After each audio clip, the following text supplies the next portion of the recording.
it look like, so that I can absorb those industry engineering from him and put them into this graduate program, which is supposed to take 1 year. But from my experience so far, that graduate program, it takes more than a year because that particular graduate is not ready. Because there's quite a lot that we need to do to upskill this graduate to have the right skill that we need. Earlier on, I spoke about relevant skills.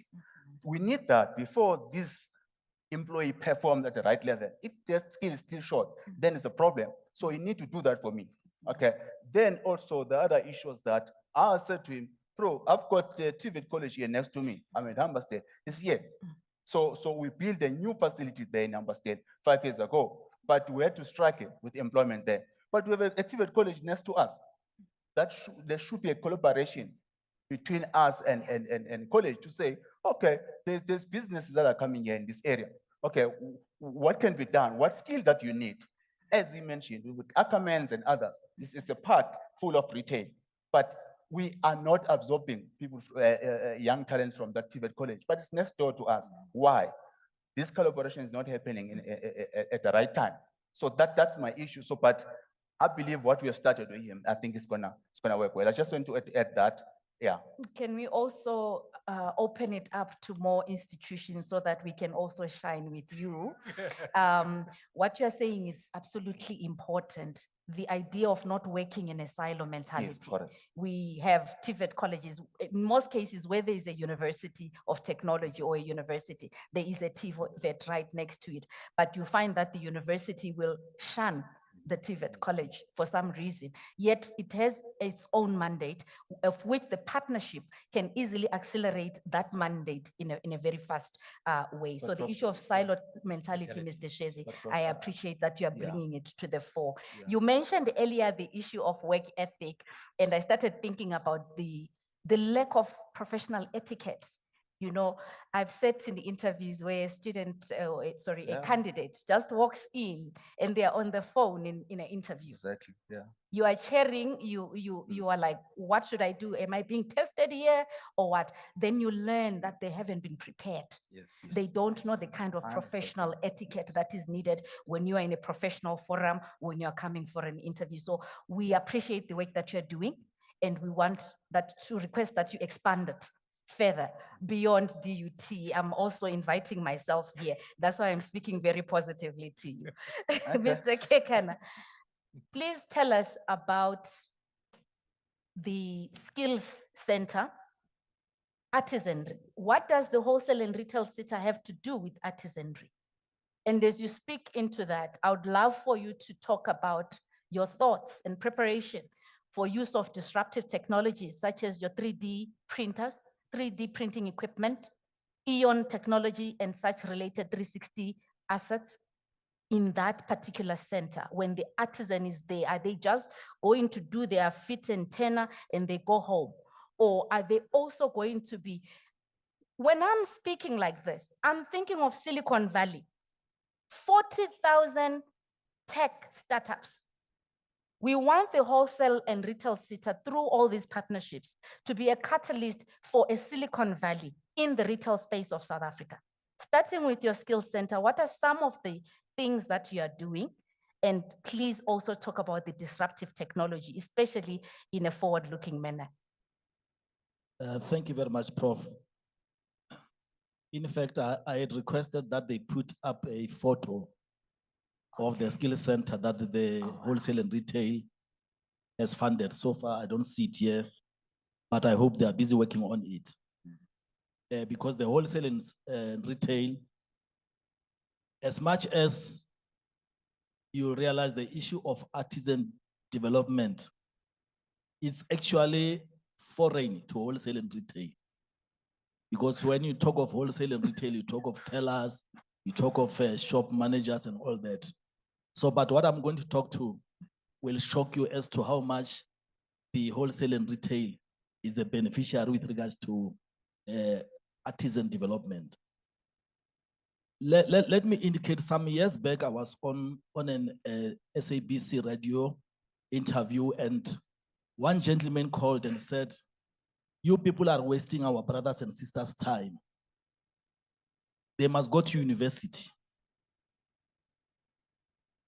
these TVET colleges are a waste of time. And my response to him was, let me just give you one project and then you'll tell me where do you get a lot of employment. I said, if you build a house, you'll need an architect who's a university graduate, an architect, an ordinary house, a simple house, you'll only get one university graduate. But the first person to be on the ground will be a bricklayer, an artisan. When he's done with the building, a carpenter will come and do the roof. That's the second trade. The third trade will be the plasterer. When the plasterer is done, a painter will come in. 4. Number 5, the one doing glazing, windows, will come in. Number 4, the one doing tiling will come in. Electrician, you also now look at the cabinets, the sofas that you're going to sit on, the paving outside, the landscaping. I said, now tell me if there's nothing wrong with university. There is nothing wrong. By the way, the building was sitting in here. If I can tell you, there are maximum of 5 to 6 qualifications from a university. Architect, structural engineer, electrical engineer, civil, etc. But if you can check how many artisans were involved in this, a lot. In fact, I just want to take this opportunity because like that gentleman who called, there are many people who don't see the need for artisan development. I can tell you, artisan development, we talk of artisans, but before you get an artisan, you get an apprentice, those that are in the program. And with them, take them from I'll start from the mine. Those that go underneath are those that are either artisans or they are the artisans in the making. And then what do they mine? They mine iron, they mine this, they mine all those things. Who will work on them? An artisan again, shape them into something else. Who will work on those products? An artisan again, who will then make machinery to produce other products again. When those products are manufactured, who will work on them again? The artisan again, because where we are in this building, everything has been mined, whether it is wood, it has been hewn in the field. It was done by somebody else who's to become an artisan. The clothes we are wearing, they started from somewhere until it is cloth. After cloth, then somebody else makes clothes. So artisanal training is it's very, very critical in our country. Now let me indicate now, because now the wholesale and retail, not the SETA, but the wholesale and retail sector, it's a major beneficiary of artisans. Why? Number 1, the things you sell in the shop are a product of artisans. But then guess what? Who will come and buy? The same artisans, because he will make whatever he makes and then he'll come back and buy it because one of the clients needs that. So it is very much important for wholesale and retail to also take note of that. So therefore, Mr. Mkhwanazi, don't be hesitant to give us grants for artisan training. All artisanal training are relevant to the wholesale and retail SETA. Now, let me also indicate what do we do now. Nowadays, we have realized that we do train them, and then whereas we are expecting these artisans now to be the one creating jobs. In the past, we were training them to look for a job. Now we are training them to be entrepreneurs, to create jobs. What do we do? In the very first year, actually the very first month of training, we provide them with toolkits to say, on a Saturday, when you are not at the college, you can go and do something for 100 rand, 200 rand, depending on how much you will think it will cost your client, so that they can start with that mindset. Number 2, most of the colleges have got what we call Center for Entrepreneurship and Rapid Incubator. So all of this we encourage them to enroll there, register their business, and also be mentored. Now, you ask on the question of technology. Technology is a very, very big disruptor. I remember back then, I used to, every time you pass a particular corner where there was a telecom box, you'll find a gentleman sitting there busy, with wires, and then you ask yourself that, how does this guy understand to all those wires? But now I don't remember seeing them in the past few years, because technology has now moved from, the LAN and what have you to wireless and what have you. So it is a big disruptor. And also what we also encourage our students is that they must now start thinking, even if there's no box, they must now start thinking, because things are moving at a fast speed. And it also now affects the manner in which we also offered our offerings. And I'm happy that now the department has now put together a QCTO, which is a Quality Council for Trade and Occupations, which they continue to develop programs. And I'm happy with that approach, because it is moving with the times. It's not like a program like N1, which must be revised after 8 years. And in those 8 years, a lot has happened. Our minister always says we are training people on points, cars using points. And if you want to check how many cars are still using points, very, very, very few.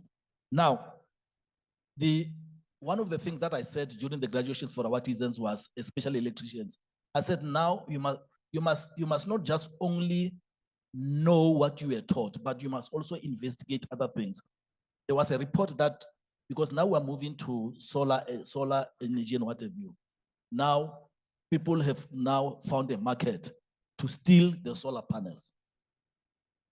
So they are stealing the solar panels, because most houses are just a single story. So then to climb on that house while people are asleep is very, very easy. Some, especially if it's a building like a church and whatever, nobody stays there. So you put solar panels, tomorrow when you come back, they are all gone. But to say now, can't you now go and think of a technology now, which you will link all those solar panels, that once one person touches them, it rings somewhere else and then somebody comes in. Now, also, last but one, we have to take advantage of technology as well in terms of training. The issue of people must come to us must now be reduced. You can train people when they are far, wherever they can be. Now, let me indicate what is the role, what did I find to be a very interesting role played by the WNR SETA. This other day, a lady came into my office together with her partner in terms of at work. They were coming to sell us smart boards. And then, being a poor college, I said, listen, man, we don't have money. It's a nice thing, but let's put that aside. Why can't you place our students? I said, what do you mean place our students? No, we've got students that must be placed. And I can tell you from there, we then, with WNR SETA, came up with a program of placing students in Vodacom shops in the whole of Limpopo. The lady now forgot about selling those things. She's so passionate now about work placement, because she produced store managers who were also doing very well. And I want to end up by challenging other retailers here. Clicks nationally approached TVET colleges. They said, listen, we want to place 6,000 graduates throughout the country. And there is something which I think either you said or Mr. Shades, that when you are closer to your university, the university will be saying, but we are waiting for the TVET college to come to us. They are not coming. As if they are not, they cannot start a trip and go to the TVET college. So if there is any retailer here who says, I'm waiting for the TVET college to come to me, I'm happy you know where the TVET college is. Stand up, leave your air-conditioned office, go to the TVET college and knock and say, can we start talking? Because that is the only way we can create hope for our young people. I'm sorry I took long, but it's because I'm used to the mic now and then. Thank you. Very inspirational. I think we can all appreciate the work being done there at the Skills Center. I'm just trying to now request that we take a shift and start thinking about labor. Simon, if you can tell us these mega trends, they are coming onto us like a wave, you know, ready and fast. We're going to sink if we are not careful. What are we doing to invest in our human capital so that they stay relevant, so that the skills that they have today can translate into the relevance and the resilience that we spoke about earlier? What things do we need to do? What opportunities are you assisting? Because you are part of labor. Organized labor plays a critical role in terms of getting our union members to a position where they can still remain in the system and they don't lose their jobs, because these mega trends are about creating and destroying jobs. Someone was telling me that, no, there's a robot now in Santon. These hotels are closing down. There's, is it Sky Hotel?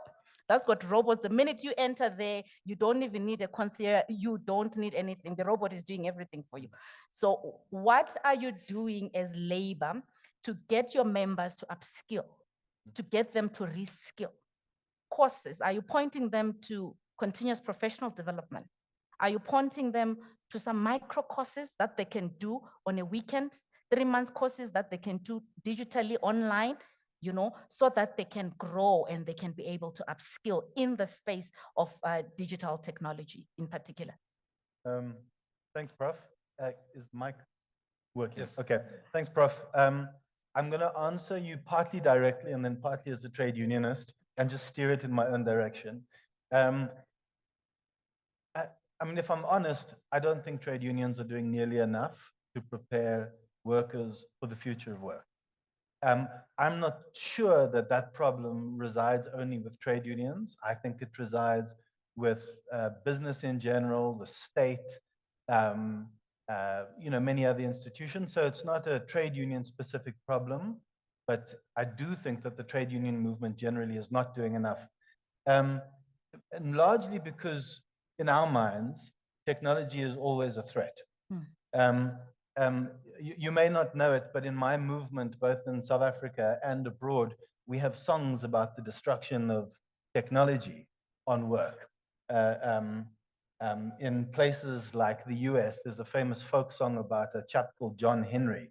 John Henry, who tried to have a battle against a steam drill for laying tracks across the United States.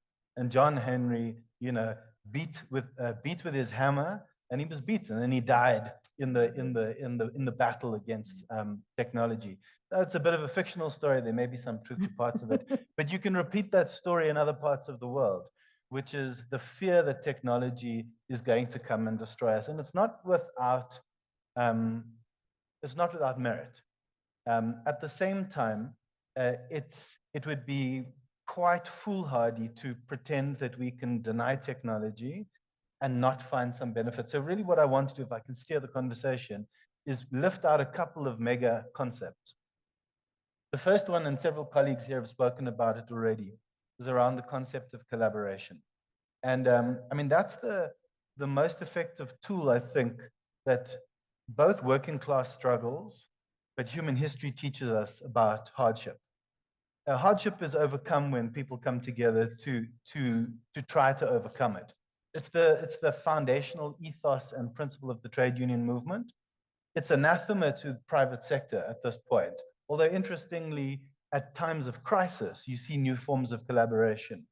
And certainly going forward, collaboration is going to have to be far more effective. Now, colleagues here are beginning to talk about collaboration between institutions of higher learning, or collaboration between private sector partners, etc. I want to extend that with a challenge if I can, which is self-interested as a trade unionist, which is to take the concept towards what we call in the union movement collective bargaining institution, right? And the reason I'm going to place that there, we have a method for negotiating around the wages and conditions of workers in the union movement to collectively bargain at industry levels. It doesn't exist in wholesale and retail. And colleagues, the Pepcors, the Mr. Prices, your hearts are beating, you're terrified, you hate the concept. But a centralized structure is absolutely critical to navigate turbulence. If you go back to COVID, the COVID crisis we've just had, that's a really useful example of what we're going to see unfold over the next 20 years, both with digital disruption and climate change. We're going to see many, many, many disruptive events in the economy. What we have in South Africa, enormous unemployment, a headwind after headwind after headwind, that will be the norm.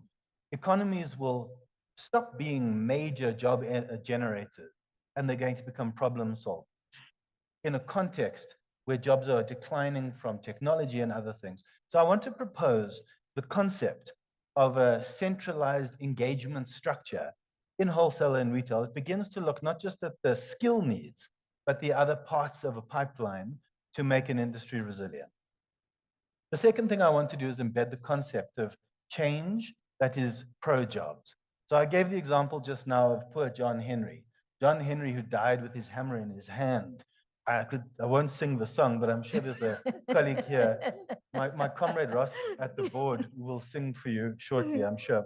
But what will happen with technological change is we'll have it in phases.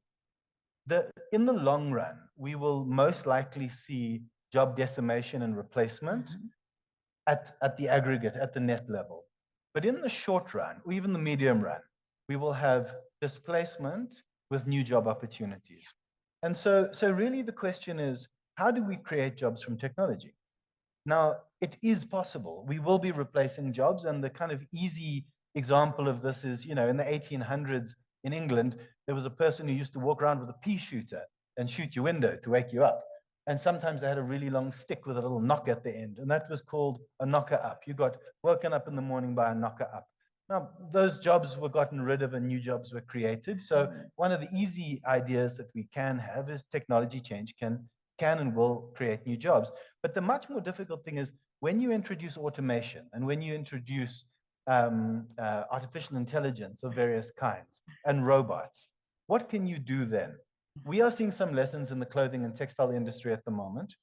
So for example, we're seeing factories concentrate on bottlenecks in production, in throughput, and concentrate the automation in that part of the pipeline. By solving that problem, they create more throughput through the business and they create jobs on either side.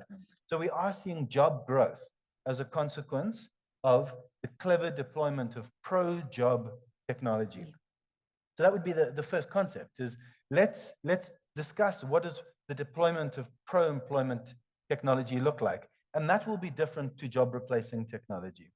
There is another example of pro-job employment, but I'll come back to that a bit later. The third thing I want to talk about is skilling the ecosystem for change. And my interest is particularly around workers. But a couple of the colleagues in previous sessions, and I think at this session, have made the insight that there are bottlenecks in job creation at the level of leadership and management, at the entrepreneurial level. And I really want to flag that a lot of the key decisions in businesses are going to be taken by people who are not workers. And we're going to have to embed a culture there that responds to the culture that workers need. So what are some of the things that workers will need? They'll need lifelong learning. In parts of the world like Germany, unions are experimenting with innovation labs. So what do? They get workers into laboratories which are partly, they're designed on the shop floor with tablets and various kinds of automation, and maybe even virtual reality of various kinds. And workers are beginning to engage with that.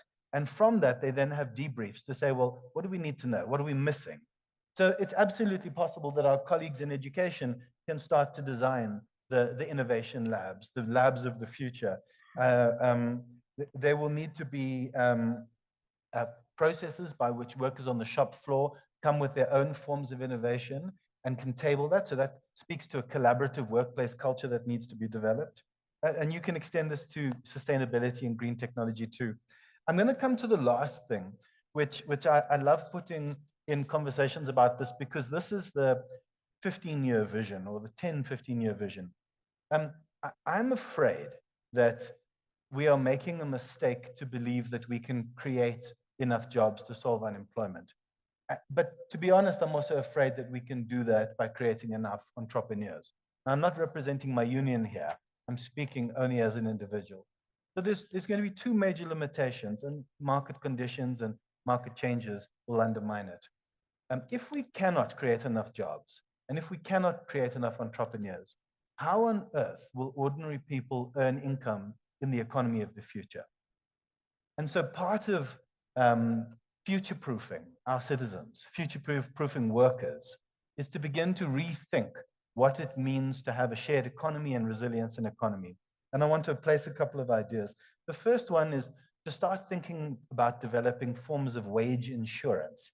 I lose my job outside of the state, because the state can only fund us if we can pay through to its UIF or taxes. But of course, if you erode your industrial base through technology and you erode your taxpayers, you won't have a state that can pay grants, etc. So the first concept then is forms of wage insurance that are not the state. The second one would be forms of job security arrangements, which cleverly identify gaps and deploy people to those gaps as quickly as possible, because the market is incredibly, actually inefficient at finding gaps and placing people. So there's a form of foresight and quick deployment. And the third one is to begin to think about ownership of the economy differently.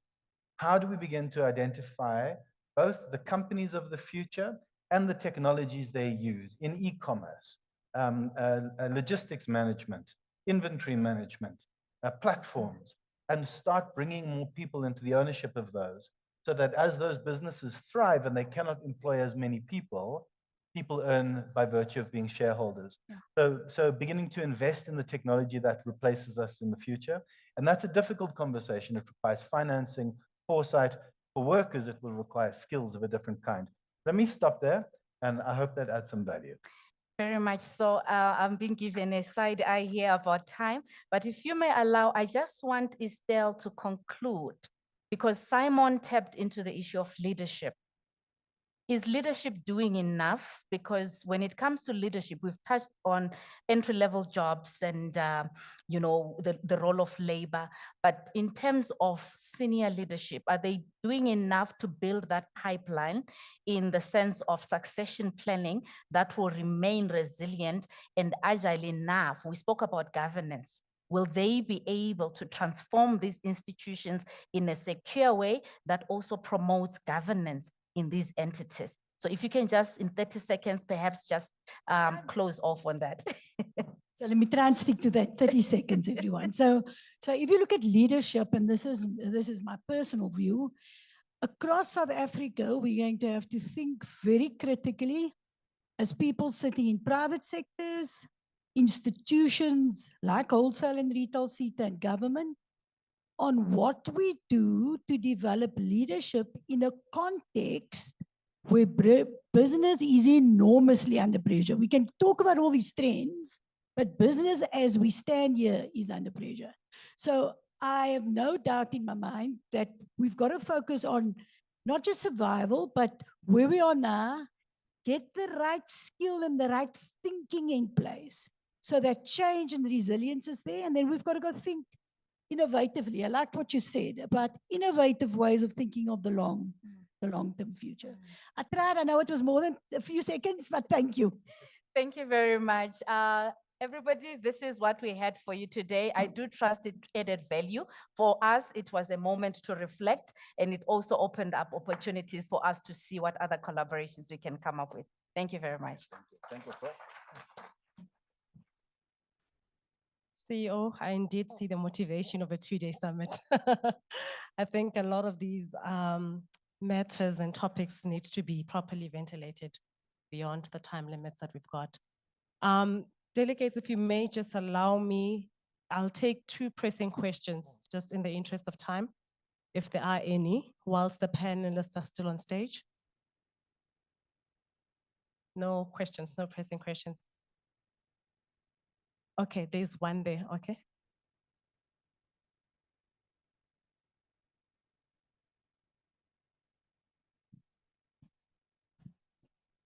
Hi again, guys. I have a question for Ubabtebuho. I just want to know, since this morning, Mr. Reggie was talking about how like the system of our education needs to change, like in terms of the pure maths and so forth and so on. So I just wanted to ask if, do you see a gap where as a TVET person working with primary schools or high school, trying to install or change the mindset of the young ones while they're still growing, to actually plant the seed or the importance of, as young South Africans, as a child, the importance of taking your subject serious, investing in yourself, so that at the end of the day, we have entrepreneurs, serious driven entrepreneurs. We have serious driven doctors, engineers, so forth and so on, so that when they get to the TVET college, there's actually, when they get there, you add on what they've learned when they were young, instead of just starting there to plant that seed. Thank you. One this side. One last question before we move on.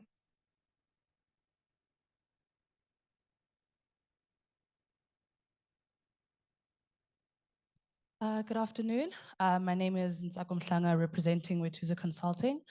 I think there's a gap, and I also want to just respond with a comment or additional question. I think there's a gap for exposure. I don't think it's so much that young people don't want to get into the sector. I think they don't know. And the problem now is that when we expose young people to wholesale and retail, they think of consumerism, which is the problem now. They think, okay, we have to buy something. It's an exposure for us to purchase something. They don't see themselves as the people who are going to be the wholesalers, the people owning the very shops, the people providing the training.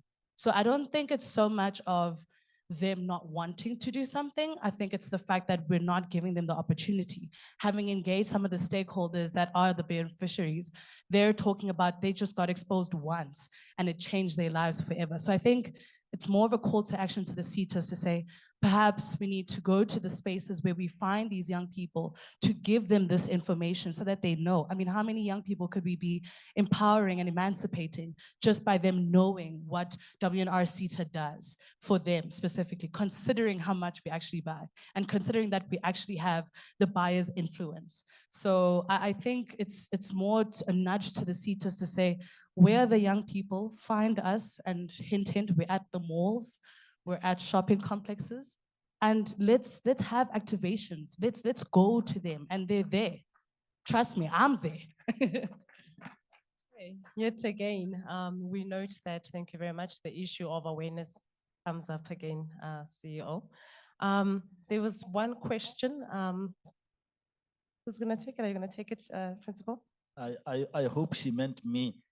I Yes, think okay. she No, did. thank you very Yeah. much. Let me just indicate, and I hope I'm not signing my dismissal letter here. There is just something wrong in our education system. We are pushing for numbers, that is quantity, instead of quality.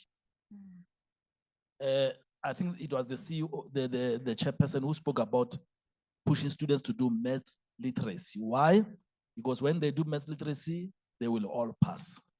And what also has happened is that we are now calling those schools to the podium during next year, January, those schools that have got 100% pass. But when you look at what is in the 100% pass, there is no quality there. It's just quantity. And there is no human being in this world who does not want to be called to a podium, not even one. We all want to get to that stage, stand up there next to the MEC or next to the minister. So what do? I go back to my school and say, no mathematics. I've been to schools. I do teach during their recess when they've got these enrichment classes.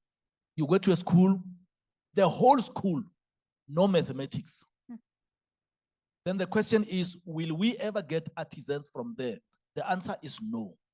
And number two, in our country, we take too long to act. It looks like we are too much of reactionaries. We are talking entrepreneurship, but we don't start it at the primary level. We leave it when the person has graduated. Then we start saying, no, let us now put you into an entrepreneurship program. And I think that is where we are making a mistake. Now, what are we doing? Are we trying to encourage students to come to TVET colleges and universities, etc.? in our province, I'll talk about my province, but I know it's happening in most provinces. Higher education, that is universities together with Tibet colleges, there is a team that go from village to village. And then in August month, because we are promoting artisan, we had the decade of the artisan, it's ending next year. In that whole month, we are going from schools, talking to the whole school now, not only the matriculants, but talking to the whole school. And in my college, we do have a program now, because now all that is done. During now, when they are preparing for exams, we go from school to school, motivating them to make sure that they work hard, let them get the good grades, and after the good grades, they can now decide where do they want to go. Because we are saying they rather prepare themselves for an opportunity, rather than an opportunity to find them unprepared. You find that there is a bursary that wholesale and retail sealer SETA wants to give to a person who has passed with these grades, there is none. So unless we come to a point of we promote issue of quality results, and now quality results also now it's West program director. Prof, maybe Lenal Gawolela, you can talk, you know, when a professor speaks, their head loud. But if you check, now we've reduced the pass rate to 30%. Not long, we'll be reducing to 25. Not long, we'll be saying pass one, pass all. Thank you very much. A fortune teller. If you may just please remain on stage so we can express some appreciation from our side. But I think at the risk of being in trouble with my leadership, I think this topic does require a special colloquium with all the relevant partners and perhaps with the inclusion of the Department of Basic Education. There's just so much more to unpack. I'd like to call on, I'm literally gonna put some board members on the spot to please assist with the handing out of the gifts.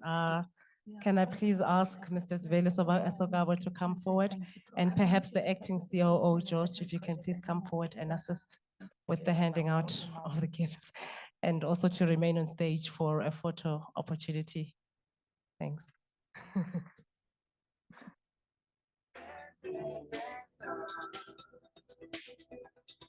I want to be part of this session.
Another round of applause for our panelists. I thought it was incredibly stimulating.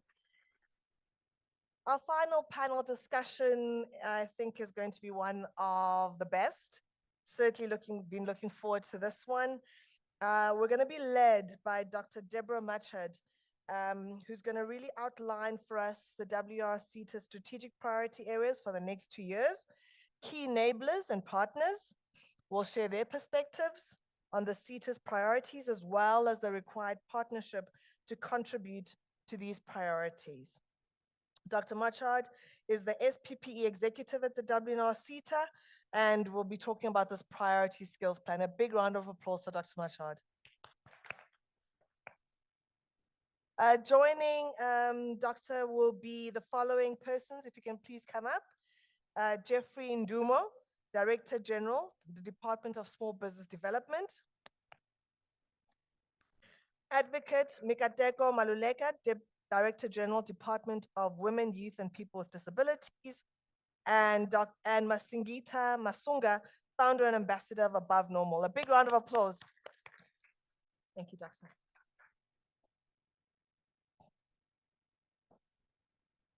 Afternoon.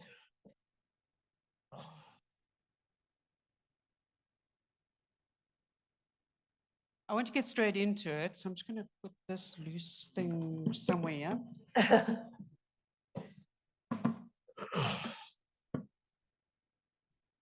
So we had a PowerPoint presentation ready for you in terms of the presentation here, but I think we've had such a full day and we've lost a lot of time. So I'm going to go straight into really looking at the issues that have been raised. And I must say, absolutely, certainly another whole day's discussion around what's come out today and the shared experiences and the issues around what is priority and how do we define those. And what struck me today as well, in terms of all the industry representation and all the industry input, is CEO and chairperson of the board. I don't know why we struggling in the sense of trying to find our role to play. Because what struck me today was just industries doing it. And this is really about unlocking opportunities to work in partnerships far more integratively and on the ground, and to open up those opportunities that are staring us in the face. And what really, really impressed me today was the, I suppose we could call it the sharing of experiences and the real learning that's taken place on the shop floor.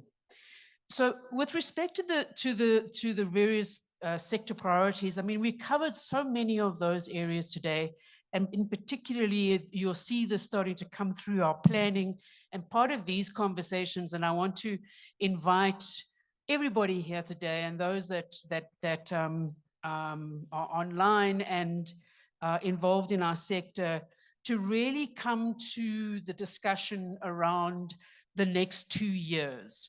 You all know that we're in this 5-year strategy.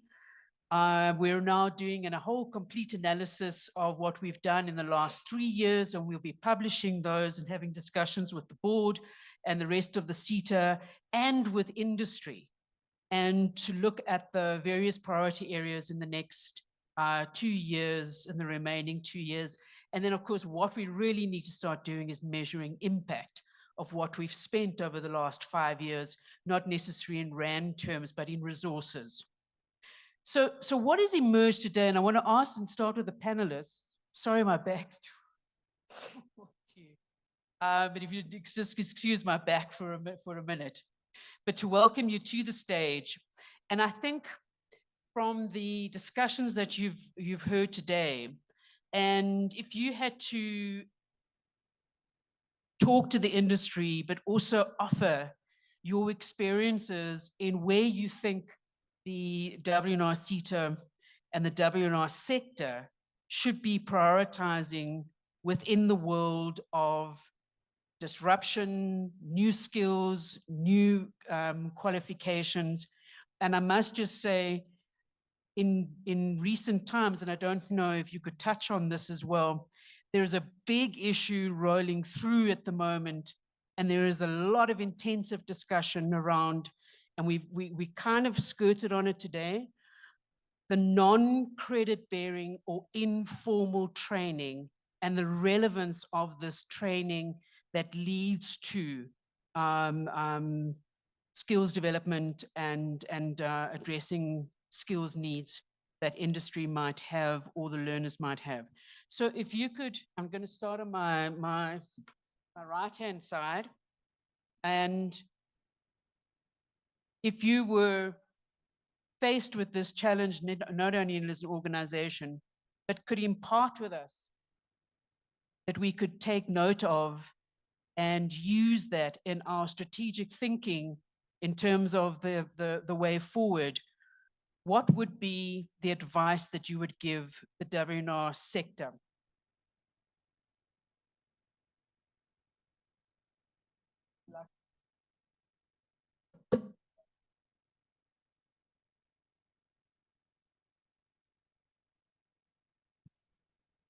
Yeah, it's on.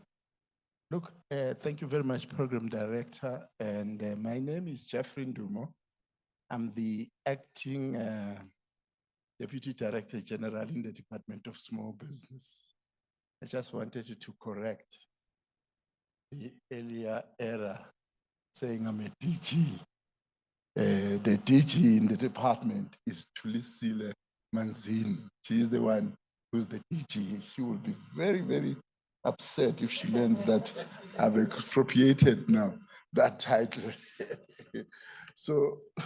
so that is not my title whatsoever. Now, just to answer your question, to come back to what you've raised.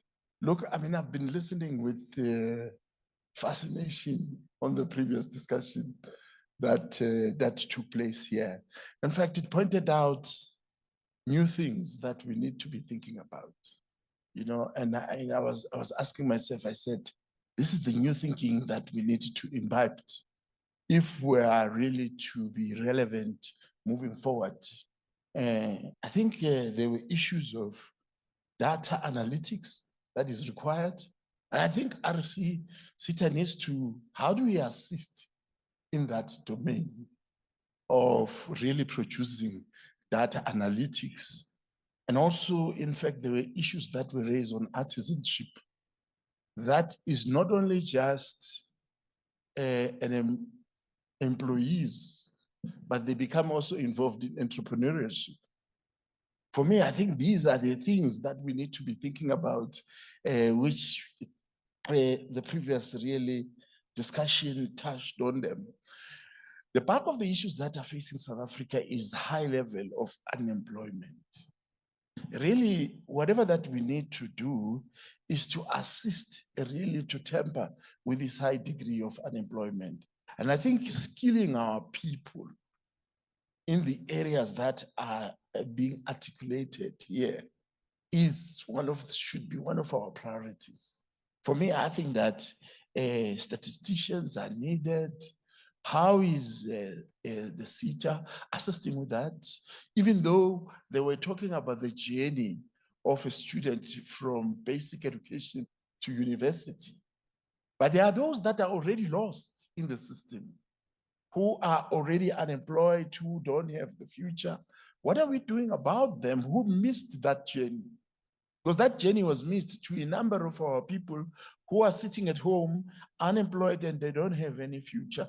We need to bridge these journeys that they were needed to take from basic education to higher education in all these things. In fact, in all these skills, planning, we were told, is critical in the retail sector.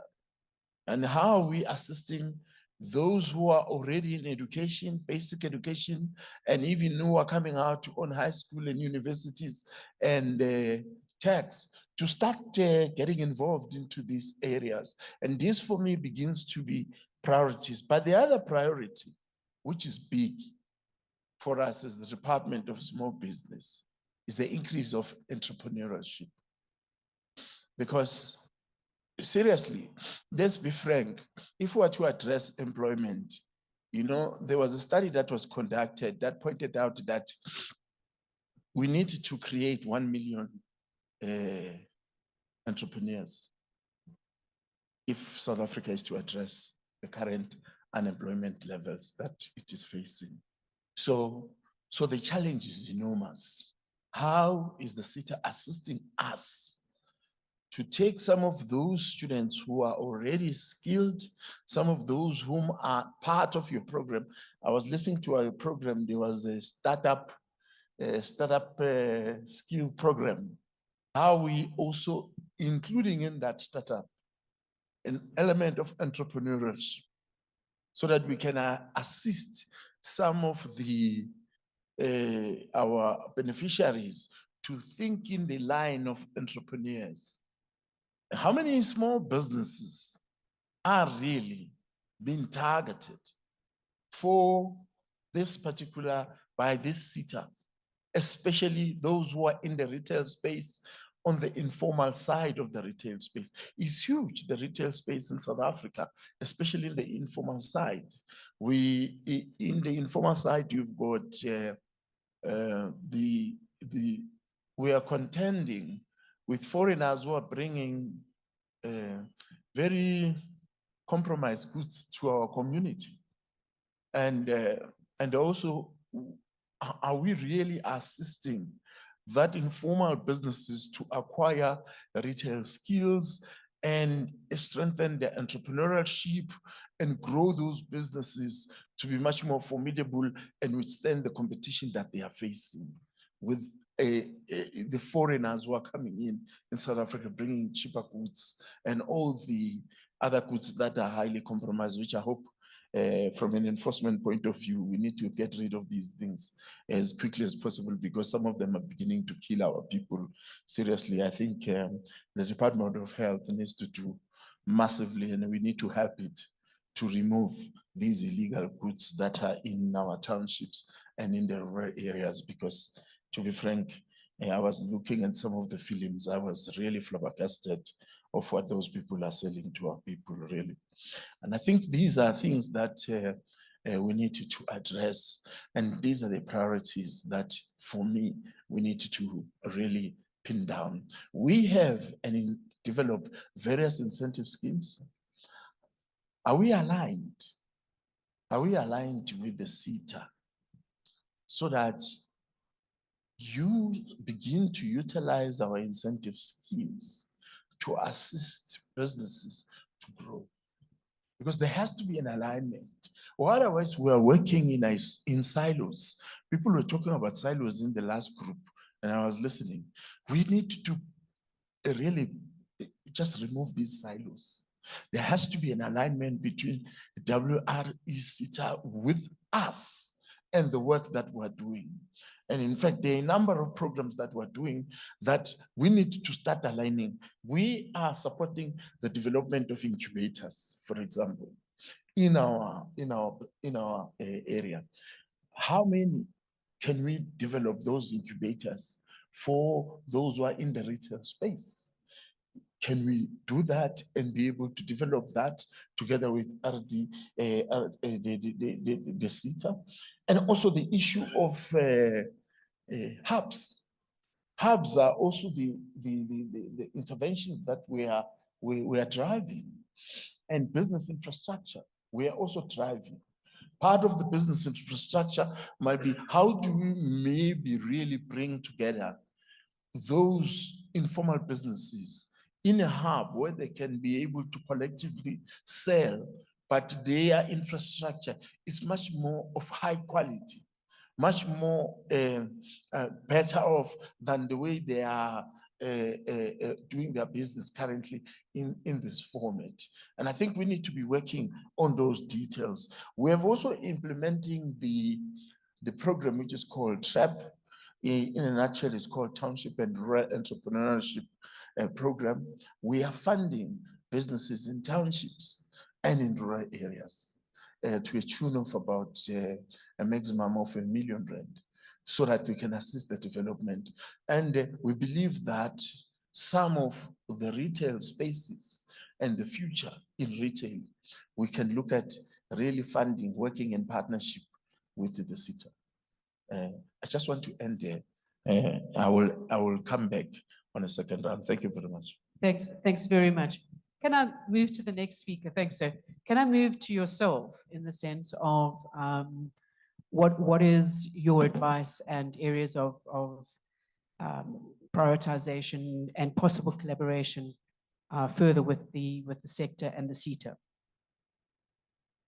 Let me start by giving a story. I am a Black, and it's important for you to understand. I'm a Black woman with a disability who is in business.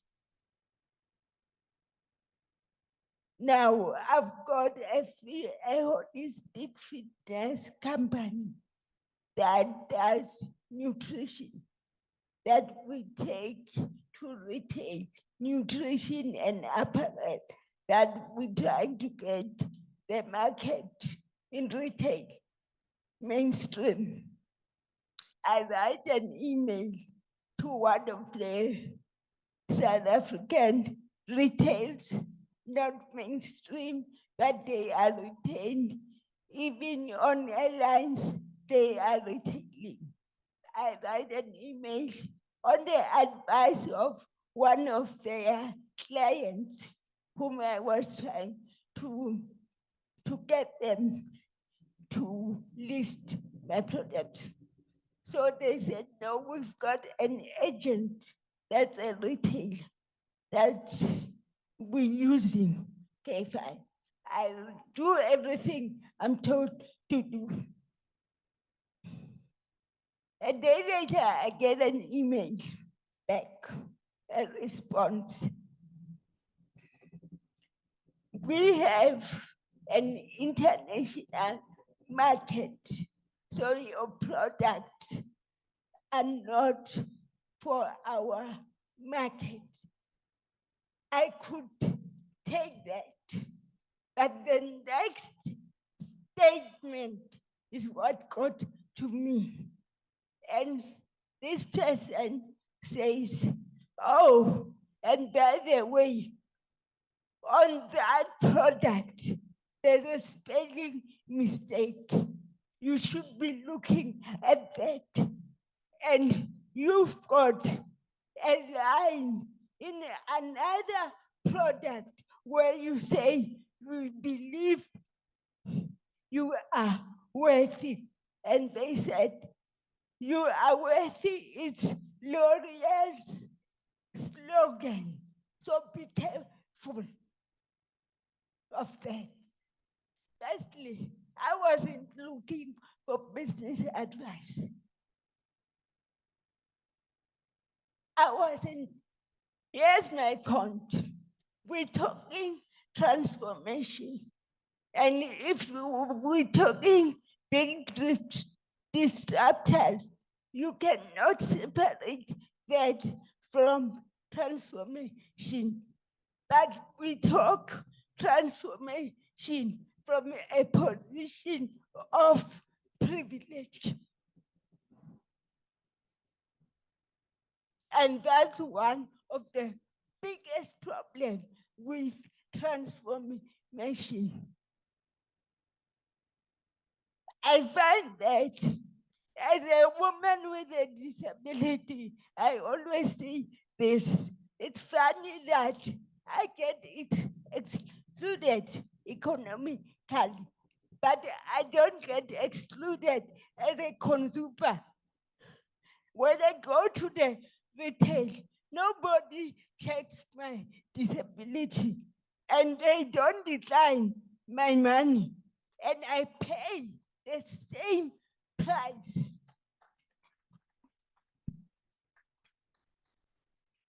But when it comes to issues of opportunities, even transformation, in this country, I always say transformation is exclusive.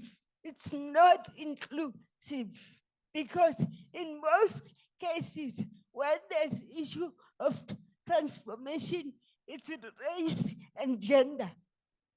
And then it will be youth. But other diversity, disability, and other things, no, mostly they're not thought of, except when people want to tick a box. And when I find that one is very confined to say, I remember somebody saying to me, oh, you're in business. Yes. Holistic fitness. Yes. So is it for people with disabilities? And I go, what kind of a business person would I be? Do you think I don't do market research because I've got to say everything I do is confined to disability? No. So those are the kind of things. The other one, we can speak disruption when we don't want to be flexible. I find that to get to the market, there's a lot of red tape that take away the disability. Just you talking students, you talking people who haven't been exposed, and the market is not open. There's a lot of bureaucracy and red tape. And a lot of entrepreneurs are discouraged by that. Not only in retail, including in government, including so it's when we talk transformation, we need to be flexible. What are some of the things that we can do that are flexible to give access? Because the most important thing is access. Most of us, we don't need much. All we need is access. But the red tape to that access is too much. And for some of us, it even affects your mental health. So most people, it's not that they don't have skills. Some people are just tired. Some people have given up because there is so many barriers to that access. So many. So when you say retail, one thing, I can't handle the barriers. So when you want to be disruptive, look at the barriers that most people have, and there are plenty, including language. Whatever I always say, we speak BEE, but most people from the rural areas, they don't benefit. So rural development without flexibility, township economy without flexibility, it won't work because there are barriers that are hindering most of these things. And then a lot of tape. I know we don't have time, so I'm not going to go on and on. Wow.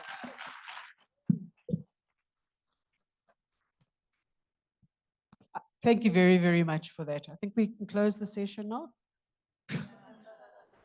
Wow. I mean, I asked for it, I suppose. Thank you very much for your honesty and sends chills because you just went straight to the issue, around the softening the blow. So thank you very much. And I just respect that so much. Thank you very, very much. And let's continue the conversation. I'm also, very proud of the fact that we have a number of disability projects as well. And I really would like to introduce you to our teams and to have a conversation, because for all intents and purposes, we're barking up the wrong tree. And I just thank you for that. Let me move on to our last panelist. If you'd introduce yourself, and love to hear from your perspective as well. Thank you.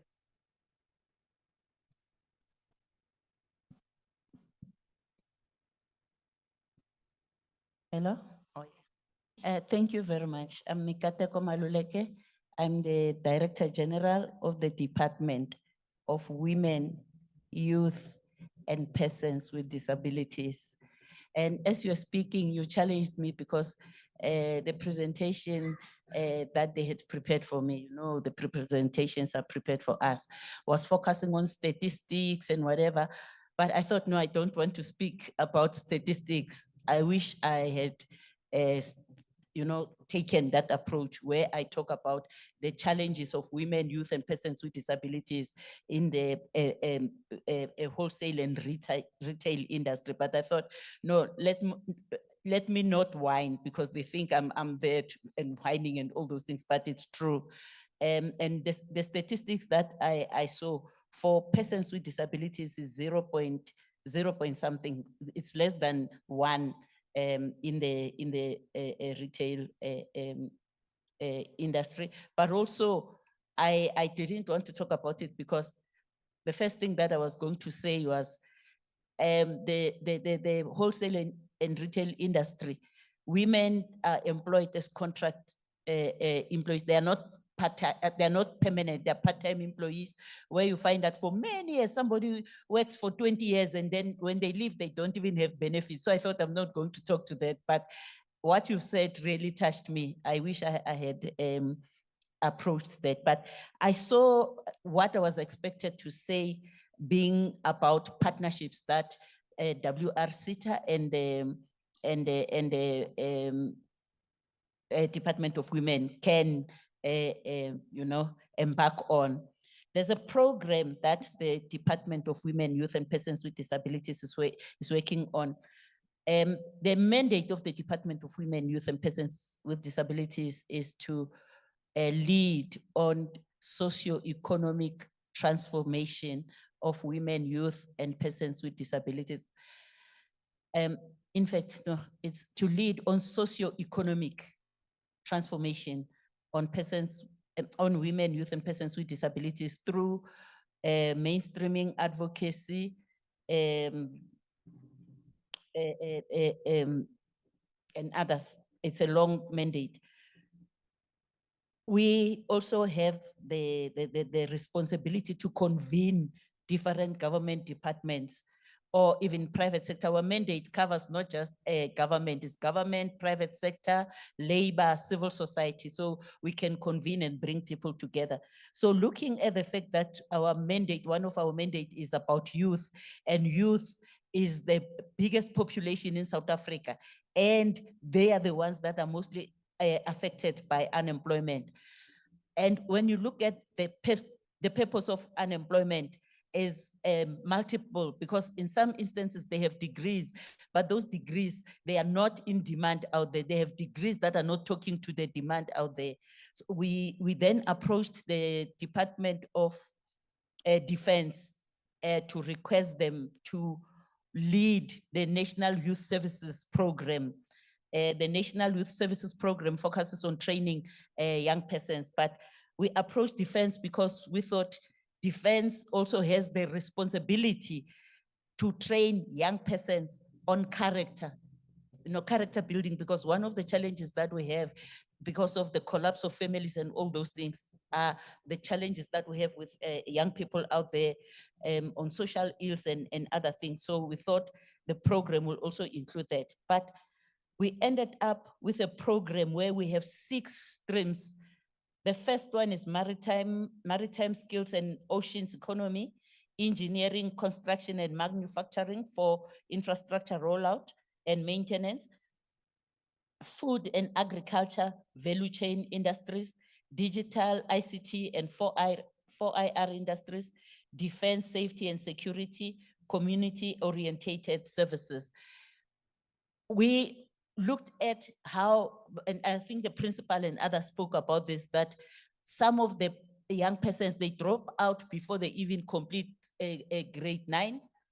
Some drop out at a high school.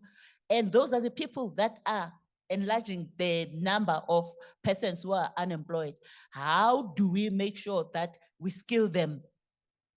Other countries that are developed, it's not only people who've gone to university, it's people who were diverted when they realized that they will not be able to succeed academically, and they were diverted to be able to be artisans and all those things. South Africa doesn't have artisans.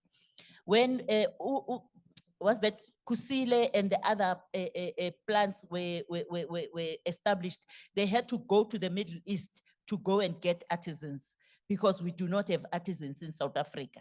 So then we thought, how do we come up with a program?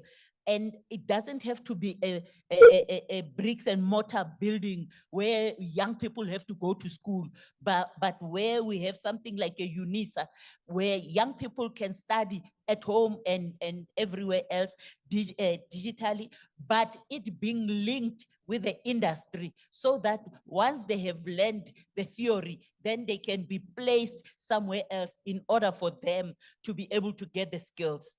And we call it a all society program. It's not just government and all society responsibility, where the industry will also have to play a role, but also where the industry will also inform the skills that young persons need to be trained on, so that the training meets the demand by the private sector.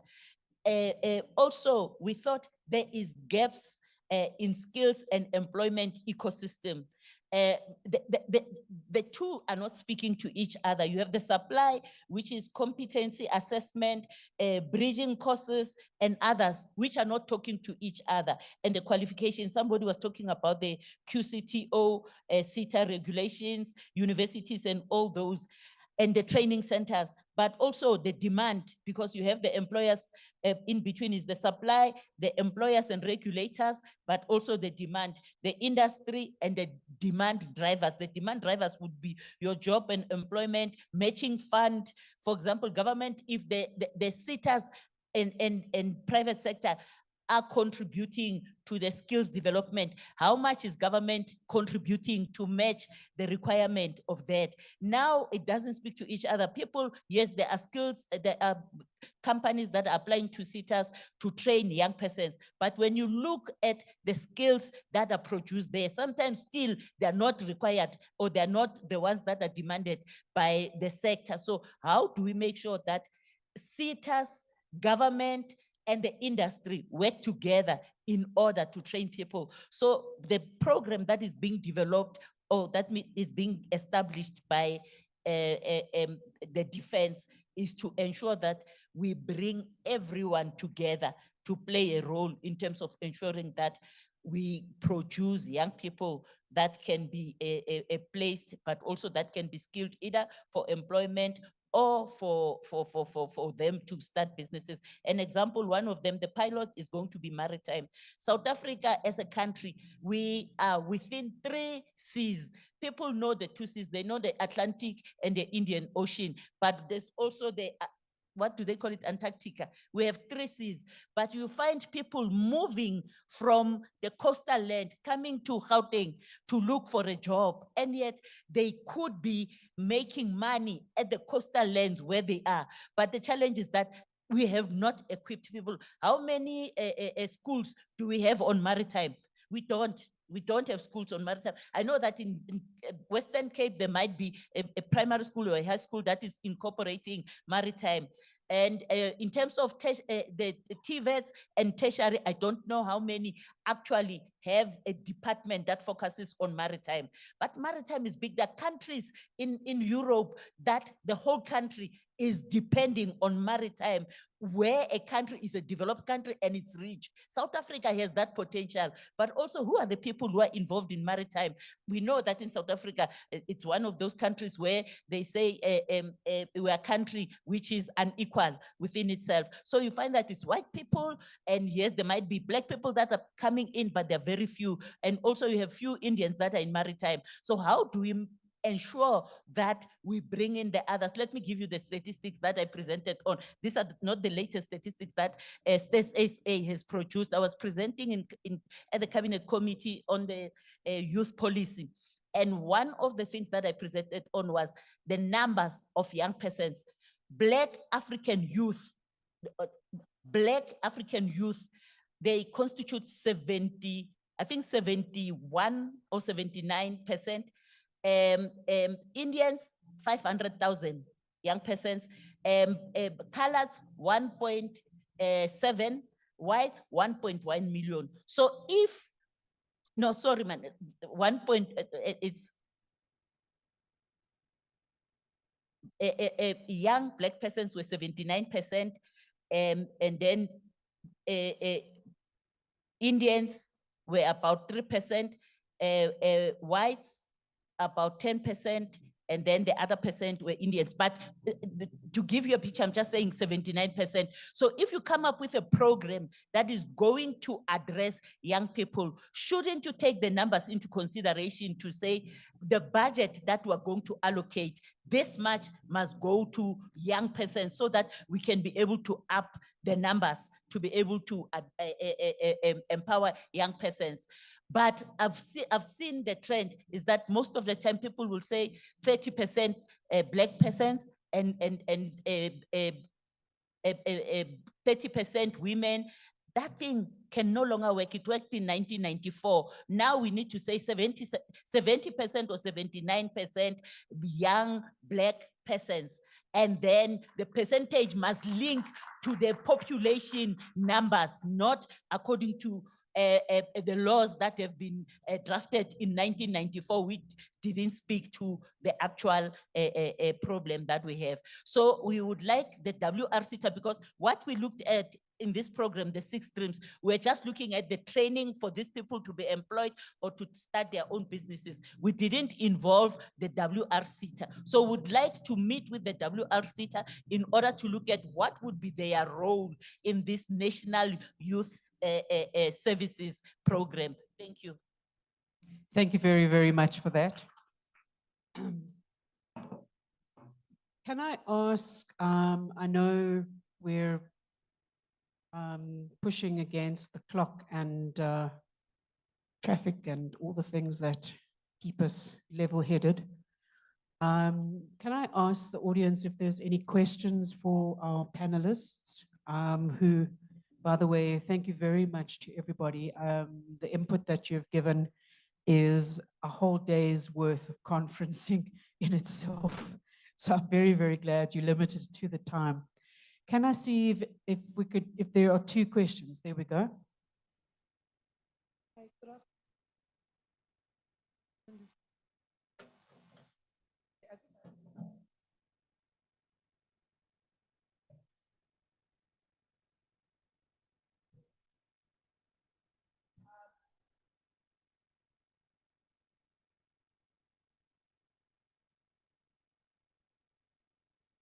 Can you hear me now? Okay, sorry. My name is Dimpo Tobejani. I'm actually a founder of a company called YDN Academy. This year alone, we've created 181 jobs through SETA collaborations and have administered bursaries in Free State. So my question is to Dr. from the Small Business Development Agency regarding the TREP applications. Is it 100% grant, or is it split into loan and grant? And then the second question is for the industry. How do you assist retailers in obtaining SABS accreditations for their products? Because that seems to be a big barrier to entry. And then lastly, Maluleka, can I see you just for a minute after the session is done? Thank you. Thank you for the question. Let's see if we can answer it, because they were quite long questions. I think she was referring to this program called Township and Rural Entrepreneurship Program, which is TREP. Am I right? Yes. Yeah. So that program, in terms of the requirements, it is you are funded to a maximum of $1 million. All right. That's the first starting point. And it is a mixture of grant and loan. It's 50% grant and then 50% loan, which you are required to pay. And then you enter into the term of payment. It could run even up to a period of about maximum 7 years to pay that money. So it allows you. But we also do offer maybe a 1 year period for you to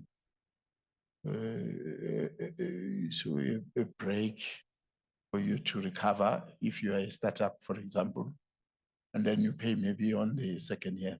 So there are those benefits that are there on that program.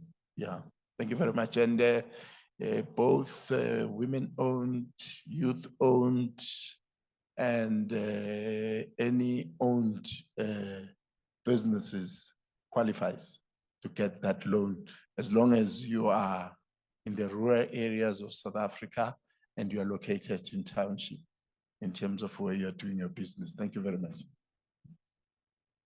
Thank you. And then I see a hand over there. Doesn't mean to say we can cut off, if you've got a burning question, we can deal with it. Thank you, Dr. Mashut. My question is really, I think, a follow-up to the presentation done by our young lady there in the middle. I don't hear the panel talking about the issues that she raised about disability. And with respect, I would obviously ask both the DG and the DDG to address her concerns that she raised as a panel member. Secondly, my question is also sent to the DG, Maluleke. For a while, I have been asking in different quarters as to why is government not recognizing a disability of stuttering. It is not in your framework, or is it not in your policy? And perhaps you might enlighten some of us who are silent not victims per se, but silent persons with that disability.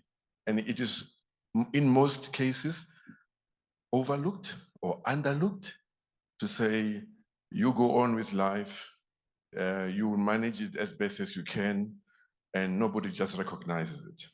The very same youth that we talk about, the SMME stakeholders that are sitting here, that we want them to be in these training programs and beautiful training programs that we have with SETA. Some has the very same disability. How are we addressing it as a department? Thank you. If I could. Okay. Oh, sorry. I wanted to answer something. I'm also defending you somewhere, somehow. Okay. Firstly, I'm no longer that young. Yesterday, I turned 45. I'm no longer even a youth. Yeah. I think we need, this is something that we need as part of transformation. From the 3rd of November to the 3rd of December, it's Disability Awareness Month. So it's not only government, all the private sector, when it's Women's Month, there are budgets, there are programs. When it's Youth Month, there's budget, there are programs. And I'm not talking government. Government recognizes Disability Month. Actually, the minister would probably open it. I don't know. But the issue of disability is not government responsibility. It's a transformation issue. It's a socio-economic issue that everybody should be involved in it. I teach, sometimes I do sessional lecturing for MBA at Wits University on leadership. And these are some of the issues where I say, let's not shift responsibility. Let's all play our part. Yes, government has its fault, but it's not government alone.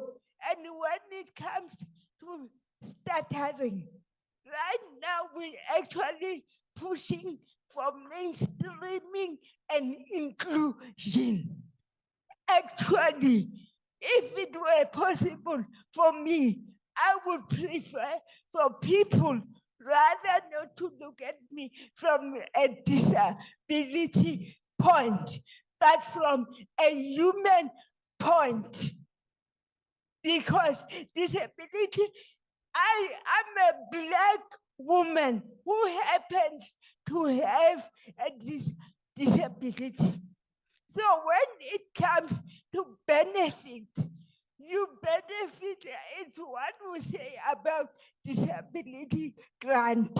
You don't get a disability grant just because you have a disability. You must get it actually.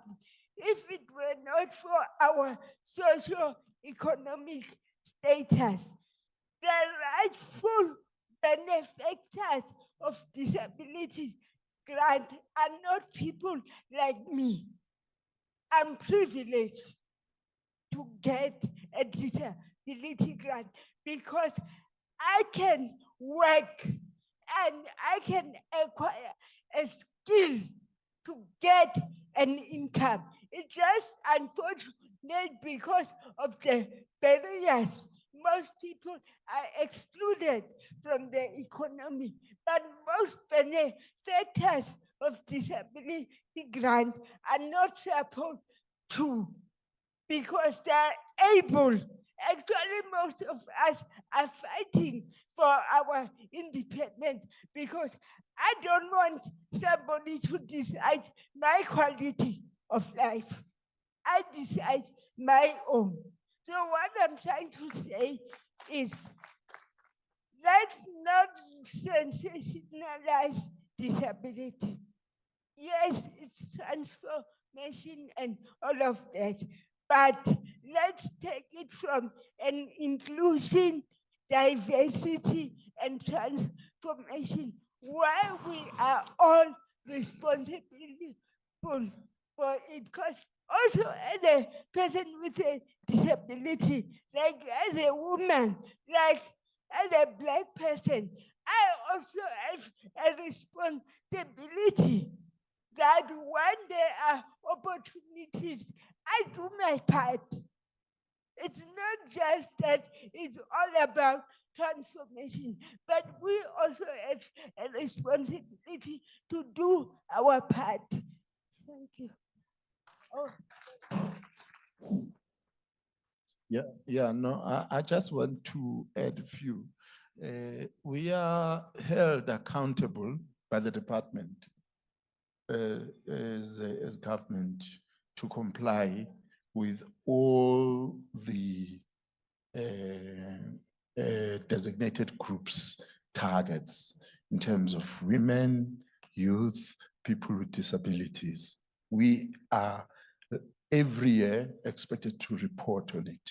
It's something that is in our target. All our programs, especially in our department, have people with disability as beneficiaries. They can apply to all existing programs that are there in our department. So it's something that we take very seriously.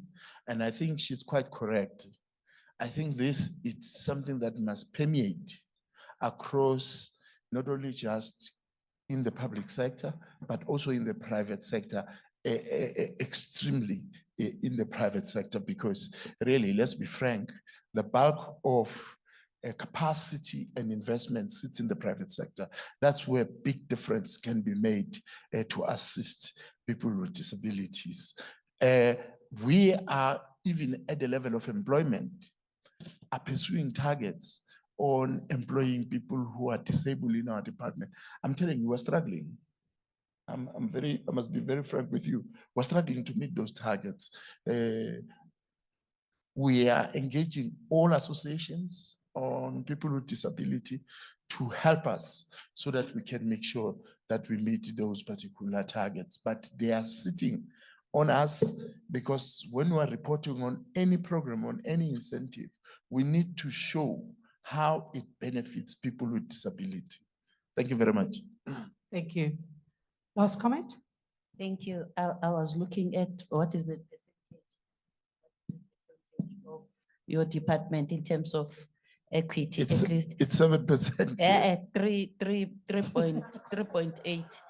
That's the target we're pursuing. No, no, 7%. no. You are not doing bad because the target for employment equity is 2%. So I was looking at whether you are below, because there are departments that are below 0 also. But also yesterday I was at the cabinet. Today is Wednesday. Yeah, yesterday I was at the cabinet committee reporting about departments that are not implementing the white paper on the rights of persons with disabilities. There are many departments that are not implementing that. But I would like to respond to why stuttering is not a disability. It is not the Department of Women that decides what is regarded as a disability or not. There is a stuttering, my younger sister stutters, so, but it doesn't mean that I was discriminating against people who stutter. It's not one of the things that we've been fighting. There are young persons who have a learning disability, or young children who, what do they call them? Who live in their own Autism. Autism is not a disability in South Africa. And it's not regarded as a disability.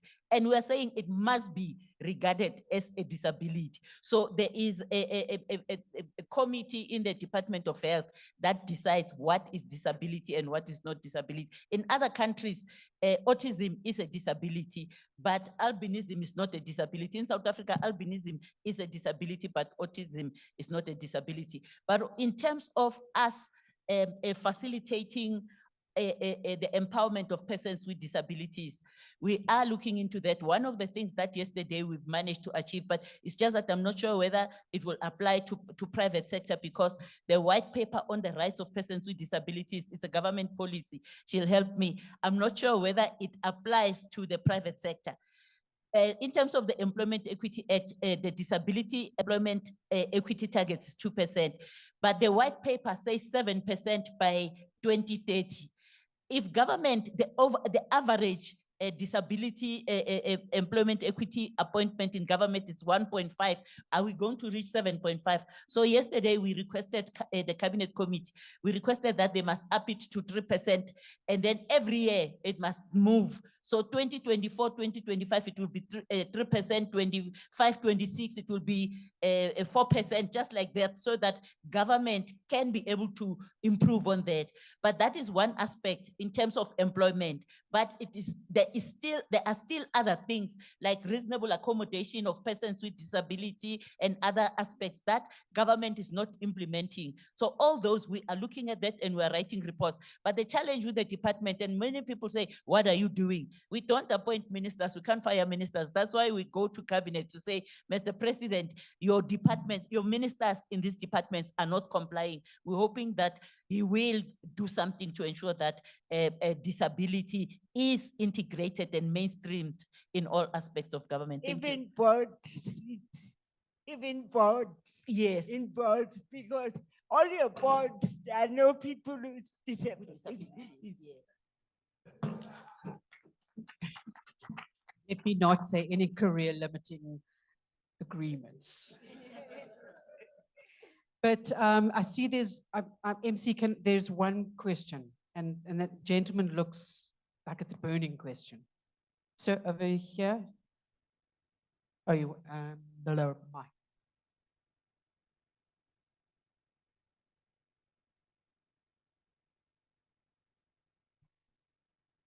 Okay, good afternoon, everybody. I know it's a little late, but I'll try to be quick. My name is Dennis Kanye. I'm the People Director at Motors Aftermarket Parts. That's a company that's got all to do with car parts and so forth, Bomaidas and those kinds of brands. CEO, I just want to, just raising this because the Deputy DG is here. What we all do here is to try, what we're doing is to try and reduce unemployment, as you said, Makutsa. And the WNR-SETA is doing its bit. We can train so many people, but without the ability to place them in productive employment, that defeats the purpose.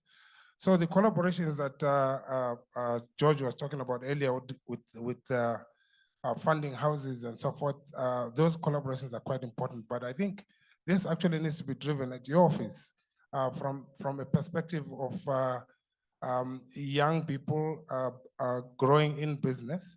So if I'm to give you an example, we have a young person who, by the way, does not necessarily have matric, who is busy setting up a car wash for taxis next to North Street in Johannesburg, and is going to employ plus or minus 40 or so people. That person we are going to train, but the funding and the mentorship and the support is necessary from your department. But that is not known to him or to, I'm sure, to a lot of other young people out there. So I think be it a joint approach between the SETAs and your office or something similar, that would actually carry quite a lot of weight in terms of actually helping these young people grow. In our space as well, we've got quite a lot of what we call bush mechanics. If you go next to any car space, a place within the township or out in rural areas, there's always 2-3 mechanics outside there fixing somebody's car. And chances are that those people do not have matric, but they know what to do with the engine. And we are trying to formalize them. We're trying to get those people trained one way or another, but there are no formal opportunities for these people to be trained. And that's what we've got to try and do. And that remains a challenge. And my last point, really, again, going back to you, Deputy DG, with regards to township SMEs. I mean, one of my good friends is Sbu Lewope, the DJ Sbu. He's got a whole army of young entrepreneurs behind him. And most of these people do not have matric, but they want to, they know how, they've got an idea of how to make money. They need the training to formalize their structures. And again, they do not necessarily have that particular support. So that's something that I'm posing to you to perhaps begin to look at. As industry, we're actually quite happy to actually climb in and support that through partnerships with the SETA, but from your department, the support is absolutely required. Thank you. Can I come in? Yeah. Thanks. No, I'll be sharp to the point. Look, a program can emerge very specifically. I hope the leadership of the SETA is here, where we could train, as well as also we will then provide all the necessary financial support to those young entrepreneurs in township.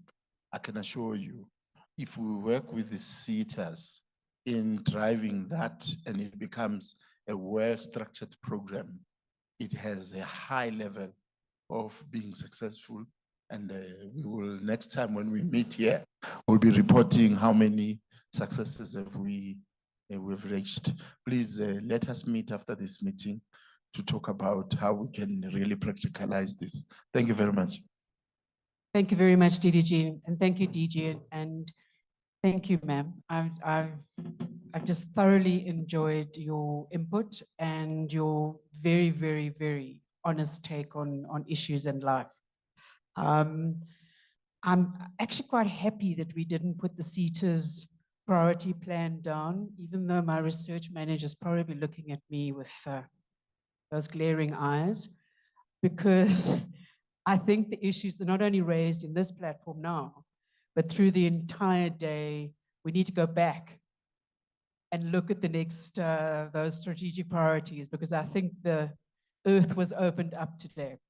But thank you very, very much for your inputs.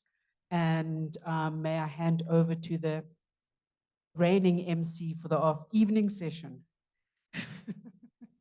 Thank you very much, everybody.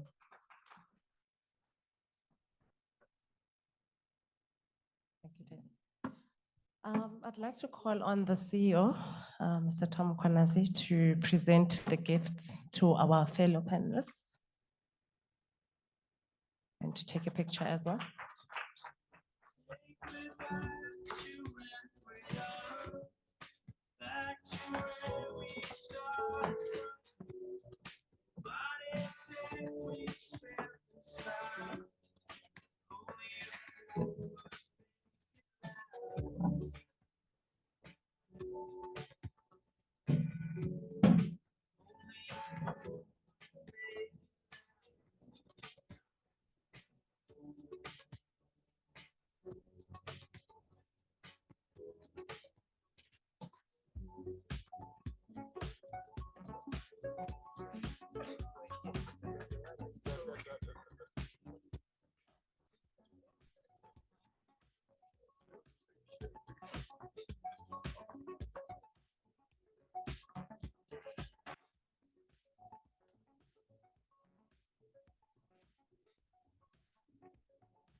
Okay, it's Chaile time for me. This is where I retire. Just in closing, I think we've had a great opportunity of demonstrating and showcasing what we have achieved 3 years into our strategic plan. But just to echo the most famous words of our board chairperson, that good is the enemy of best. As much as we are patting ourselves on the back and saying, yes, we are making a huge impact and we are being responsive to the skills needs in the sector and how to drive economic change, there's always room for better. And I think today has been a large demonstration of that.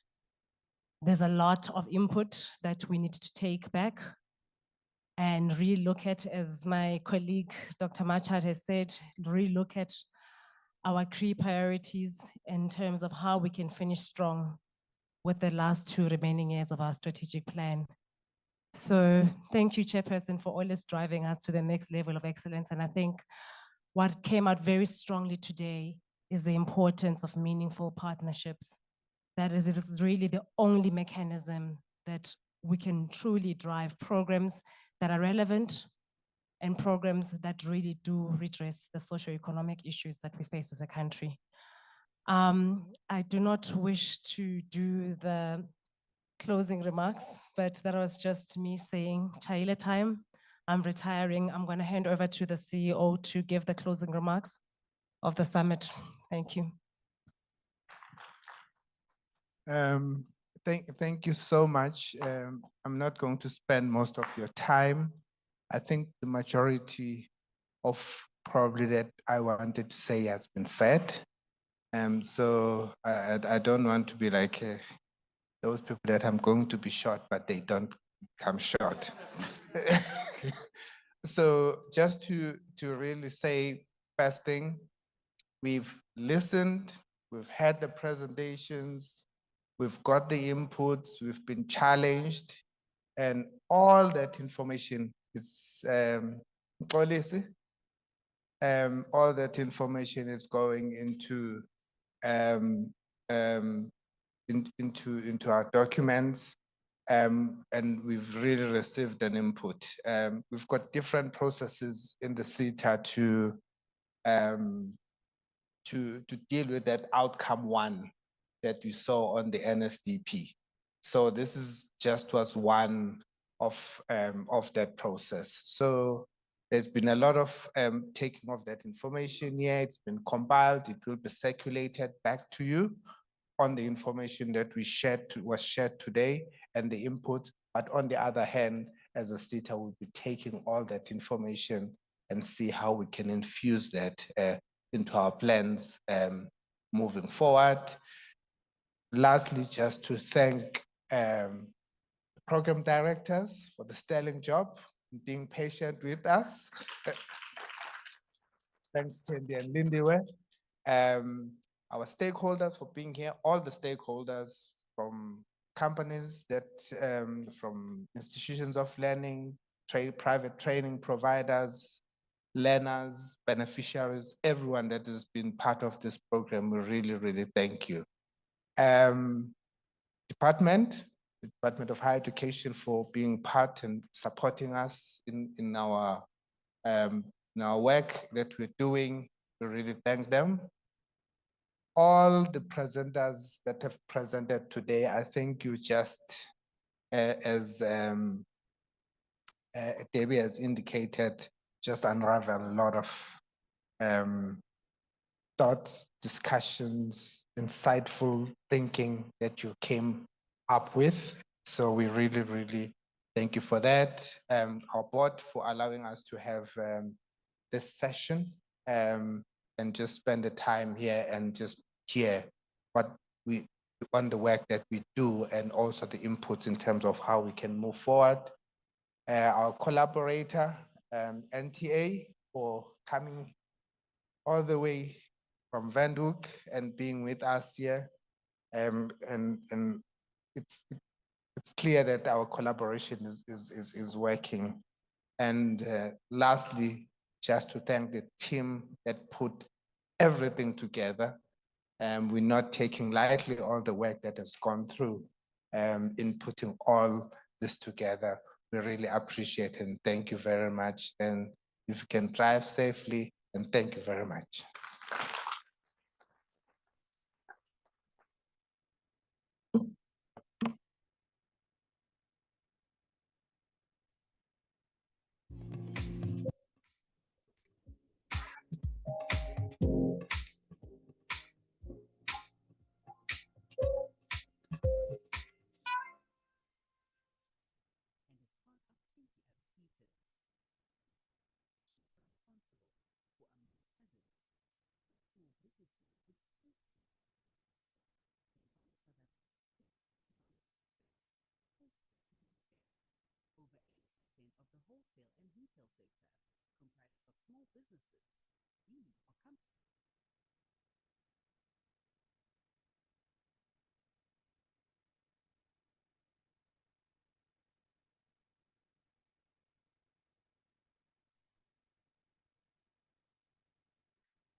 I have spent lots of time thinking about my love for the country that birthed me. Does love hurt? Should love hurt? Why does love hurt? As human beings, we often yearn for the utopian ideal, but I guess it's the ups and downs that make the ups magical. And it's the downs that give us the ability to show gratitude and appreciation for the special parts. The temperate weather, the nostalgic memories of Dr. 16-valve Kumalo and Lance Zulu Klusner and Zola Bud. Yeah, the runner and also the taxi. The pride we have in knowing that Chris Barnard changed healthcare forever, and that we can call the global giant Madiba our very own. It's the downs that remind us that love does hurt, and that we have to fight for what we love and strive to make what we love better. Football teams fight for success by amplifying what works and fixing what doesn't. Organizations and entrepreneurs work to find better ways to create value differently. And even individuals strive for amplifying the good and fixing the mediocre. I've also learned that love ain't a destination, but a constant evolution through phases. Remember that warm, fuzzy feeling of a first kiss and how it changed into a deeper but different love. Similarly, our country has evolved from being the darling of the international world to one faced with ghastly growing pains.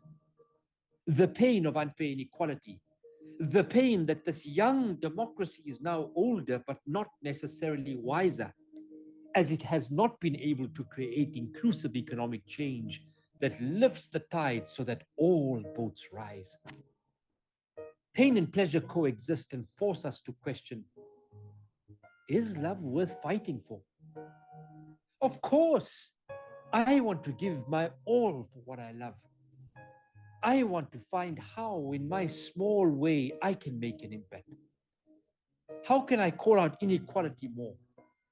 Can I find more ways to contribute to equity and inclusion? Can I contribute to telling the full story and not just one version? The story of Mazwane and Busy Corner. The story of Siyakuza and taking his place on the global stage. The story of Elon Musk and his massive impact in his own unique harakat way.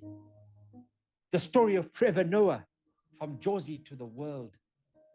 The story of amazing companies doing amazing things every single day.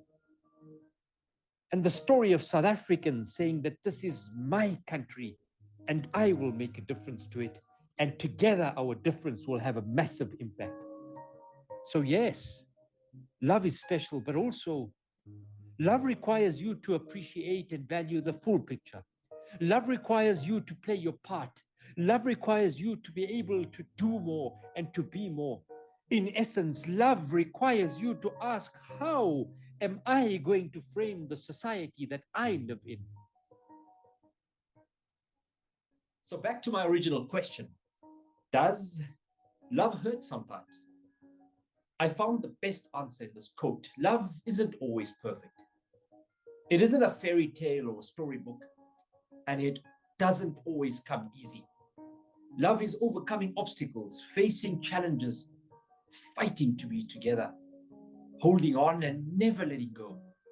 It is a short word, easy to spell, difficult to define, and impossible to live without. Love is work, but most of all, love is realizing that every hour, every minute, and every second was worth it. So yes, this love story ain't over, and it's a story that we're all willing to fight for.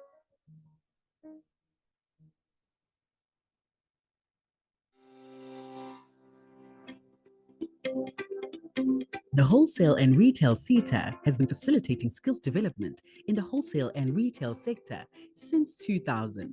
The SETA is an organization of the Department of Higher Education and Training and is part of 20 other SETAs.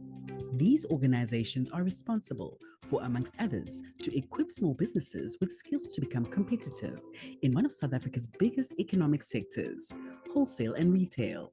Over 80% of the wholesale and retail sector comprises of small businesses.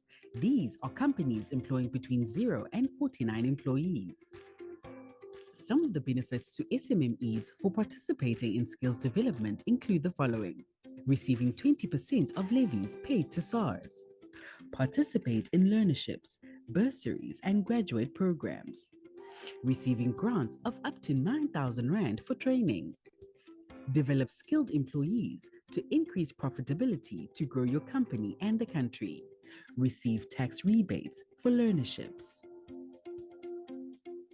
Our programs include learnerships and short programs, graduate programs and internships, bursaries up to PhD level, management development programs, entrepreneurship development for youth-owned businesses.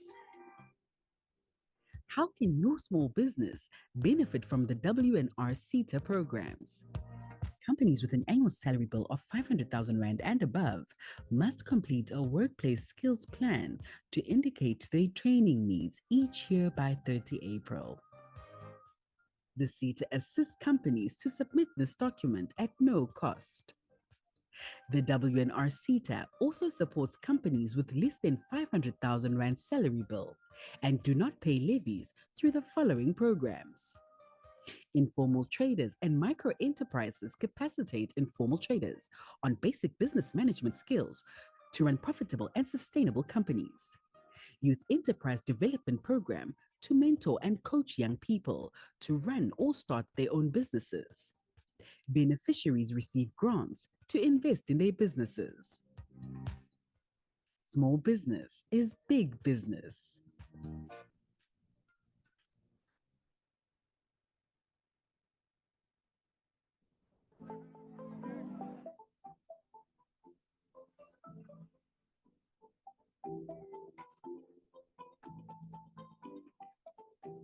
The Advanced Diploma cohort of the ILDP completed its immersion component of the program in the heart of Tanzania's economy, Dar es Salaam, on the 26th of June, 2023. Things that you've learned in your course, we aim also to bring in all this kind of content into helping you to understand. I work with Tanzania Startup Association under Policy and Research Department. I'll quickly take you through around the evolving startup and innovation ecosystem in Tanzania. Today, I'm here to share with you in a nutshell about the overview of investment climate in Tanzania and also the investment opportunities. The main objective of the immersion was to expose delegates to the innovative and emerging economy of Tanzania.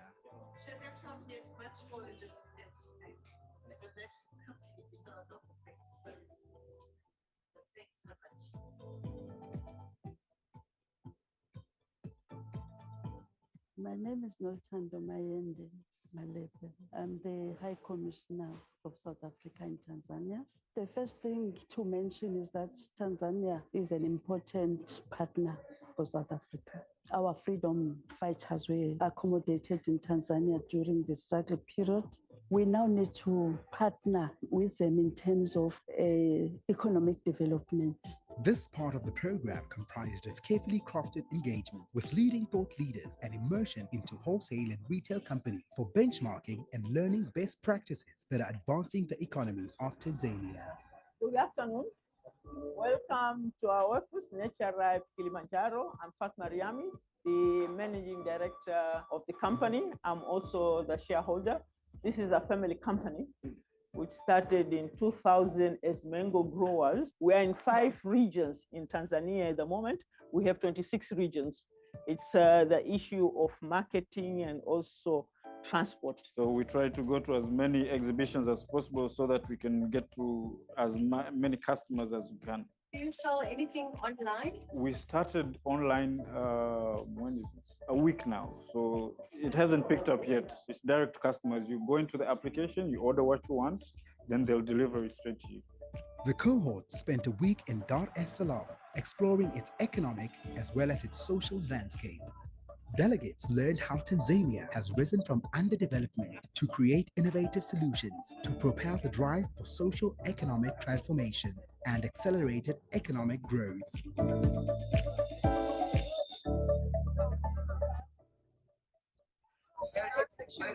Guys in Tanzania don't open at 8 o'clock like in South Africa. But it's a good race. It's really enjoyable. We're learning a lot. Thought leaders and businesses shared insight on the wholesale and retail landscape of Tanzania, as well as the opportunities and competitive threats that exist in the macro environment. Some of the key learnings from the immersion included the following. Innovation proved to be one of the biggest growth opportunities for the wholesale and retail industry that can accelerate the economic growth of Tanzania. Okay, guys, morning. My name is Sudhir Maraj. I'm from Durban. I've come to Tanzania in 2008 to open up a franchise with a few friends of mine. It's system driven. The system knows the moment stock is allocated to me in South Africa, that stock will take about 12 weeks to get to me. Part of the immersion was also contrasting the economic market of Tanzania with the South African economy, drawing on best practices that can be implemented in the local wholesale and retail sector. Tanzania is also aspiring to become a middle-income country through industrialization, just as South Africa has achieved and surpassed. There will be a Q&A session as well as some feedback. And our panel, do you have a matrix that they are marking your presentations on? So our task this morning was to identify 2 companies from the 2 countries or economies that we visited, companies that have fully embraced digital transformation. Much as the country is not advanced in terms of digital transformation, Azam is actually creating a future that they want. Though they're not making money, they can tell that in 2 to 3 years, their country might be there. Research and development in strategic areas will promote innovation for economic development and technology transfer, therefore help realize the industrialization vision of Tanzania.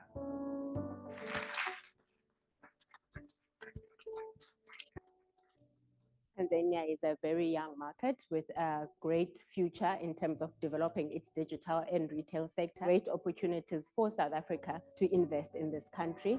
Tanzania also aims to develop a competitive knowledge economy which is skills-based, knowledge and innovation-driven, and thus capable of generating and sustaining dynamic economic development. I think what was really important from our interactions was the way they drive foreign investment. My one word is sawa sawa. It says it is okay, whether you're facing challenges, you're facing hardships, you don't have enough resources, but sawa sawa. Inspirational. Dynamic, because this is a country that's in constant change for the good.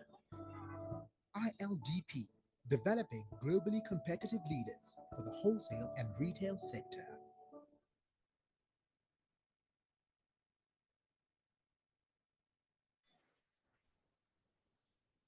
The International Leadership Development Program, ILDP, is the W&R SETA's prestigious executive development program aimed at accelerating the progression of exceptionally talented leaders to senior and executive roles in their companies. I'm going to take this thing like a real introductory discussion about what are some of the future prospects that you'd want to see in this country as someone who wants to invest here. I will share with yourselves some of the conversations we saw happening about 2 weeks ago between the South Africa president and the Kenya president. The issues really was around integration of the African continent. From January 1 next year, I can walk into your country without getting a visa prior to coming to the visa. This highly sought after executive development program in the wholesale and retail sector boasts an over 400 member alumni of leaders for making an impactful and indelible mark in the South African wholesale and retail space and positioning the sector as a lucrative career of choice. The main component of the ILDP, which is exposing delegates to emerging and emerged economies around the world, commenced with African immersion in November 2022 for the 2021-2022 cohort. This part of the program comprises carefully crafted engagements with leading thought leaders and immersion into wholesale and retail companies. We started out supplying specialized cuts. We sat and thought about it and said, you know what, are we selling the best quality stuff?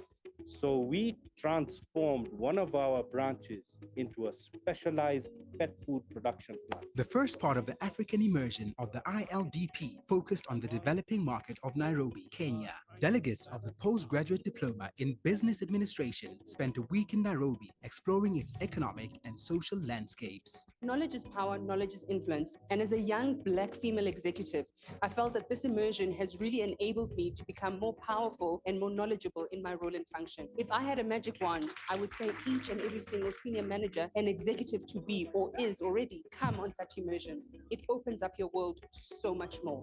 This journey has brought me back to the spirit of Ubuntu and really embracing that for what it is and going back to the basics of life.